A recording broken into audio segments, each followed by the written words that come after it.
तो right now crypto currency में 3 तरीके के लोग रहते हैं। There are 3 types of people in crypto currency right now. पहले हैं लॉन्ग टर्म होल्डर जो कि आने वाले 2 साल 3 साल 5 साल के लिए होल्ड करने वाले हैं। दूसरे हैं ट्रेडर जो कि हर दिन हर हफ्ते हर महीने के हिसाब से ट्रेड करते हैं।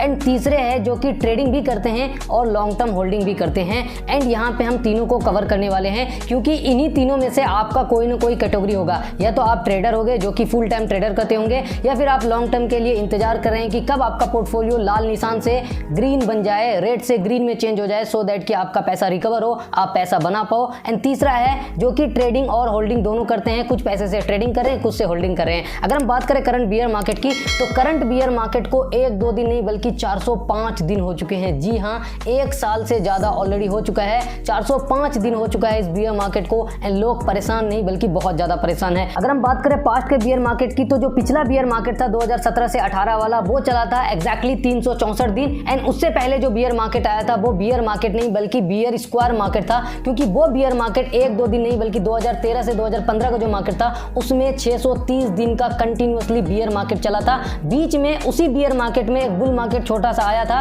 पहला बियर मार्केट 2013 से जो स्टार्ट हुआ वो 133 दिन चला। उसके बाद प्राइस जो है वो डबल हो गया। प्राइस डबल होने के बाद फिर से बियर मार्केट आया और ओवरऑल 2013 से 2015 के बीच में मार्केट 630 दिन तक इसी तरीके से घूमता रहा था। एंड यहाँ पे अगर हम चले उससे भी पीछे, क्योंकि ये कब का है 2013-2015 का, अगर हम उससे भी पीछे चले 2011 में, तो वो बियर मार्केट था 161 दिन का। तो यहाँ पे अगर आप देखेंगे पिछले 4 या 5 बियर मार्केट में, तो आपको एक चीज क्लियरली दिखेगा कि हर बियर मार्केट में जो प्राइस है ना वो अलग तरीके से रिएक्ट करता है डिपेंडिंग अपॉन कि उस टाइम सिचुएशन क्या है, इसीलिए ड्यूरेशन भी उसका उसी हिसाब से होता है। सो एग्जैक्टली ये बता पाना कि और 3 महीना 6 महीना 1 साल बियर मार्केट चलेगा या फिर 2 दिन 4 दिन 6 दिन चलेगा, ये बताना तुक्केबाजी होगा, क्योंकि ये ड्यूरेशन जो है वो डिपेंड करता है करंट सिचुएशन पे।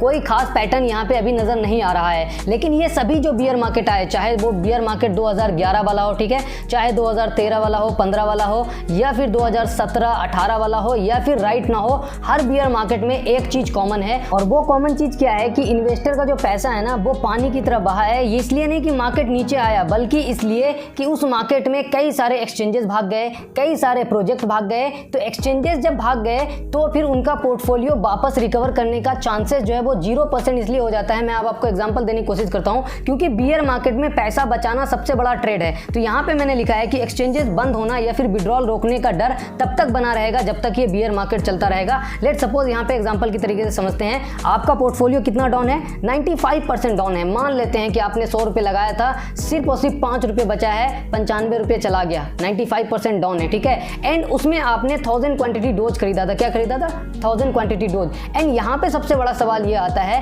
कि अगर आपके पास ये पोर्टफोलियो बुल मार्केट तक रहेगा तो ये 95% के रिकवर होने के चांसेस कुछ ना कुछ बनेंगे, क्योंकि हमने देखा है कॉइन बिल्कुल लोअर लेवल से रिकवर हुए हैं। लेकिन यहाँ पे अगर आपका एक्सचेंजेस ही बंद हो जाता है तो फिर ये जो 1000 क्वांटिटी है ना वो आपका 0 हो जाएगा। तो मार्केट या फिर पोर्टफोलियो डाउन आने के बाद भी आपका क्वांटिटी सेम रहता है, लेकिन अगर आपका एक्सचेंजेस ही बंद हो गया तो फिर इस क्वांटिटी का कोई मतलब नहीं रहेगा, क्योंकि ये आपके पास रहेगा ही नहीं। तो आपके रिकवरी का चांस जो है ना वो 0% हो जाएगा। अभी तो उम्मीद भी है कि बुल मार्केट आएगा, आपका कॉइन ऊपर जाएगा, आपका अल्ट कॉइन ऊपर जाएगा तो रिकवरी होगा। लेकिन अगर आपका एक्सचेंजेस बंद हो गया या फिर पैसा आपका वहां से नहीं निकल पाया तो आपका पोर्टफोलियो रिकवर होने के चांसेस 0 हो जाएंगे। तो राइट ना हमें इसी को बचाना है। सो सवाल आता है कि पोर्टफोलियो बचेगा कैसे, एक्सचेंजेस के इस ड्रामे से हम बचेंगे कैसे, क्योंकि जो पहले का पोर्टफोलियो है वो तो डाउन है, ठीक है, लेकिन वो क्वांटिटी तो बची रहेगी, शायद बुल मार्केट में रिकवर हो। एंड यहाँ पे मैंने डोज का सिर्फ एग्जांपल लिया है, इसको किसी तरीके की रिकमेंडेशन मत समझना। एंड दूसरी चीज यहाँ पे जो न्यूली इन्वेस्ट कर रहे हैं, ठीक है, वो भी पोर्टफोलियो तो मैटर करता है। अगर आपने फॉर एग्जांपल सपोज कीजिए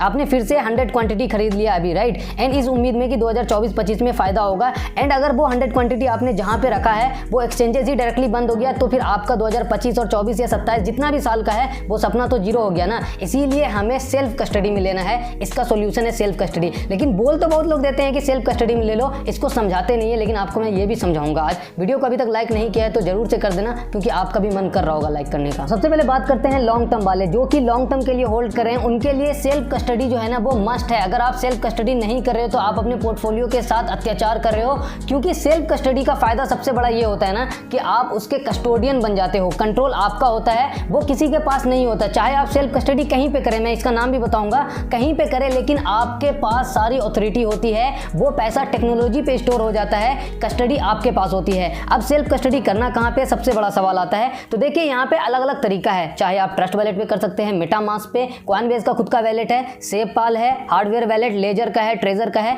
ऐसे कई सारे हार्डवेयर वैलेट हैं जो कि अच्छा खासा मार्केट में पकड़ बनाए हुए हैं। तो आप हार्डवेयर के पास जा सकते हैं, डिफाई वैलेट के पास जा सकते हैं। एंड क्योंकि ये सभी थोड़ा सा कॉम्प्लिकेटेड होता है, मैं पूरी रियलिटी बताऊंगा, ऐसा नहीं कि चुपचाप से सेल्फ कस्टडी में डाल दो। तो कॉम्प्लिकेशन यहाँ पे ये है कि चाहे आप Trust Wallet, MetaMask, Coinbase Wallet, SafePal, Ledger, Trezor कुछ भी यूज करो, ठीक है, ये सभी कॉम्प्लिकेटेड होता है। जहां आप कोई भी सेंट्रलाइज एक्सचेंज में एक ओटीपी या फिर एक पासवर्ड से लॉगिन कर सकते हो, यहाँ पे आपको बड़ा बड़ा कम से कम 12 वर्ड का फ्रेज मिलता है, इसको कनेक्ट करने में प्रॉब्लम होती है। तो उन सबको सीखना पड़ेगा, बिना सीखे नहीं होगा। एंड सबसे बड़ी बात आप यहाँ पे ध्यान रखिए, पैसा किसका है? पैसा आपका है, तो जिम्मेदारी किसकी होगी? आपकी होगी। सीखेगा कौन? आप सीखोगे, क्योंकि आप अगर 2 साल 3 साल 4 साल के लिए हो तो 2 घंटे 4 घंटे लगा के सीखने में आपको कोई प्रॉब्लम नहीं होनी चाहिए। जब तक आप नहीं सीखते ये सब ट्रस्ट वैलेट, मेटामास्क, कॉइनबेस, कुछ भी जो भी यहाँ पे वैलेट का नाम है, अगर आप इनको नहीं सीखोगे तब तक आप इस पे पैसा मत भेजना, क्योंकि एक बार मिस्टेक हुआ ना, तो जैसे सेंट्रलाइज एक्सचेंज पे क्या है कि वो बंद होगा या फिर विड्रॉल रोकेगा तब प्रॉब्लम, लेकिन यहाँ पे एक छोटी सी गलती, एक फ्रेज का मिस्टेक या फिर एक एड्रेस का मिस्टेक आपका पूरा पैसा जीरो कर देगा। इसीलिए इसको सीखना जरूरी है। तो लॉन्ग टर्म वाले आप जितने लोग भी हैं वो हार्डवेयर वैलेट और डिफाई वैलेट को सीखिए। कहाँ पे सीखिएगा? कमेंट कीजिए, मैं सिखा दूंगा एक तरफ से सब, जितना भी आपको नाम दिख रहा होगा। अब हम आते हैं दूसरे महारथी के पास, वो है ट्रेडर। तो ट्रेडर के पास 2 ऑप्शन है, या तो वो सेंट्रलाइज एक्सचेंज पे ट्रेडिंग करे या डिसेंट्रलाइज एक्सचेंज पे करे। डिसेंट्रलाइज एक्सचेंज पे करेंगे तो ज्यादा सेफ होगा। अगर आप सेंट्रलाइज एक्सचेंज पे भी करते हैं, फॉर एग्जांपल जैसे कि मैं बिटगेट, बाइनेंस, इन पे करता हूं, राइट, क्योंकि मेरा फंड ऑलमोस्ट जितने भी टॉप 5 टॉप 10 एक्सचेंज है सब पे थोड़ा थोड़ा पड़ा हुआ है, लेकिन मैक्सिमम मैं इन पे ट्रेडिंग करता हूं। तो यहाँ पे आपको सबसे ज्यादा ध्यान देना है। मैं यहाँ पे 2 नाम बता रहा हूं, इसका मतलब ये नहीं कि ये दोनों 100% सेफ है। यहाँ पे आपको क्या करना है, फॉर एग्जांपल आपका बाइनेंस पे, बिटगेट पे, किसी पे भी है, तो आपके उसके ट्विटर को, टेलीग्राम को, हर चीज को फॉलो करके अलर्ट मोड पे रखना है। उसके हर एक अपडेट से आपको वाकिफ होना है, क्योंकि अगर आप बात करें टॉप 5 टॉप 10 में कौन था, FTX भी तो टॉप 5 टॉप 10 में था, निपट गया ना। तो यहाँ पे प्रॉब्लम ये है कि कोई भी एक्सचेंज पे आपका पैसा, अगर सेंट्रलाइज पे आप ट्रेडिंग कर रहे हो, उसके न्यूज से अपडेटेड रहो। जैसे कोई बुरी न्यूज आए सबसे पहले पैसा निकालो, क्योंकि FTX का 2 दिन तक बुरा न्यूज चला, विड्रॉल दिया, उसके बाद विड्रॉल बंद किया। तो आपको जिस भी एक्सचेंज को यूज करना है एज अ ट्रेडर, उसकी हर न्यूज से आपको अवगत रहना होगा, अलर्ट रहना होगा। सबसे बड़ा सवाल ये है। एंड अब हम यहाँ पर से थोड़ा सा नीचे आते हैं, जो कि ट्रेडिंग और होल्डिंग दोनों करते हैं। उसके लिए बहुत सिंपल है, आप अपने पैसे को डिवाइड कर लो कि आपको ट्रेडिंग कितने पैसे से करना है, होल्डिंग कितने से पैसे से करना है। जो भी होल्डिंग वाला है उसको चुपचाप से आप लॉन्ग टर्म में किसी भी वैलेट में डाल दो जो कि आपको आसान लगे यूज करना। एंड जो ट्रेडिंग वाला है उसके लिए आपको यही रूल अपनाना है। सबसे बड़ा सवाल है कि ये सारी चीज अभी हमें करना क्यों पड़ रहा है, उसका जवाब है एक ही चीज, आपको यहाँ पे दिख रहा होगा, मैं लिख देता हूं, आप यहाँ पे देख सकते हैं। उसका जवाब है बियर मार्केट। ठीक है, जब मार्केट बुल होगा ना, जब बुल मार्केट आएगा तो हर एक्सचेंजेस के पास पैसा होता है, हर प्रोजेक्ट के पास पैसा होता है, तो वो यूजर का पैसा नहीं लेके भागेगा। लेकिन अभी लोगों के पास पैसे की प्रॉब्लम है, इसीलिए वो लोगों का पैसा के साथ खिलवाड़ करता है। टॉप 5 टॉप 10 कोई भी क्रिप्टो करेंसी, कोई भी अल्टकॉइन आप होल्ड कर लो, अगर वो आपकी होल्डिंग सेफ नहीं है, आपका एक्सचेंज ही बंद हो जाता है, तो आपकी उस होल्डिंग का 0% उम्मीद रहेगा आने वाले टाइम में बैकअप होने का। इसीलिए आपको जो भी मैंने आपको स्टेप बताया है, ये स्टेप को फॉलो करना है और अपने पोर्टफोलियो के साथ खिलवाड़ नहीं करना है। और ये बियर मार्केट की ही प्रॉब्लम है। मार्केट अच्छा हो जाएगा तो ये प्रॉब्लम भी धीरे धीरे सोल्व हो जाएगी, लेकिन जब तक मार्केट बुरा है आपको अपने पैसे की जिम्मेदारी खुद लेनी होगी, उसकी सुरक्षा खुद करनी होगी। उम्मीद करूंगा कि आप लोगों का जो डाउट था एक्सचेंजेस को लेकर के, वो आपको मैंने स्टेप बाय स्टेप समझा दिया है। वीडियो को लाइक कर देना, शेयर कर देना, 1500 लाइक का एटलीस्ट टारगेट रखते हैं। शुक्रिया, धन्यवाद, जय हिंद।